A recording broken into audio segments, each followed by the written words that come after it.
আগামী পরশু মিরপুরে শুরু হচ্ছে বাংলাদেশ ও পাকিস্তান টেস্ট সিরিজ। লাল বলের খেলায় বাংলাদেশের লক্ষ্য পাকিস্তানকে হারানো। এদিকে শাহিন আফ্রিদিদের চোখ আরো দূরে, বিশ্ব টেস্ট চ্যাম্পিয়নশিপের ফাইনাল খেলতে চায় পাকিস্তান। মিরপুরে সিরিজ পূর্ববর্তী সংবাদ সম্মেলনে এমনটাই জানিয়েছেন শাহিন আফ্রিদি। পাকিস্তানের বিপক্ষে সবশেষ টেস্ট সিরিজটা মনে রাখার মতোই কাটিয়েছিল বাংলাদেশ। পাকিস্তানের মাটিতে 2024-এর ওই সিরিজে 2 ম্যাচেই স্বাগতিকদের হারিয়েছিল টাইগাররা। অথচ ওই সিরিজের আগের 13 টেস্টেই পাকিস্তানের বিপক্ষে কোনো জয় ছিল না বাংলাদেশের।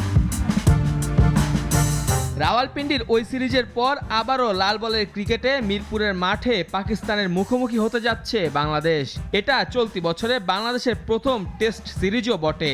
তবে বাংলাদেশ দলের হেড কোচ চান পুরনো ইতিহাস পেছনে ফেলে নতুন করে লিখতে। ওটা ইতিহাস, সেই ইতিহাস চলে গেছে। আমরা নতুন করে ইতিহাস তৈরি করতে চাই। আমরা শুক্রবারের দিকে তাকিয়ে আছি, দেখা যাক কি হয়। আগে কি হয়েছে তাতে এখন আর কিছু যায় আসে না। এদিকে ঢাকায় আসার পর থেকেই অনুশীলন করে যাচ্ছে পাকিস্তান দল। সবশেষ সিরিজে ঘরের মাঠে বাংলাদেশের কাছে সিরিজ হারের স্মৃতি মনে করতে চান না শাহিন আফ্রিদিরা। তাদের চোখ আরো দূরে। অতীতে কি হয়েছে তা এখন মনে করতে চাই না। আমাদের লক্ষ্য হচ্ছে বর্তমান ও ভবিষ্যতে তাকানো। কিভাবে আমরা নিজেদের তৈরি করছি।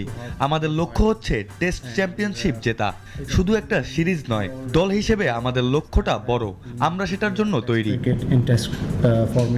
8 মে থেকে মিরপুরে শুরু হবে 2 ম্যাচ সিরিজের প্রথম টেস্ট, পরেরটি হবে সিলেটে।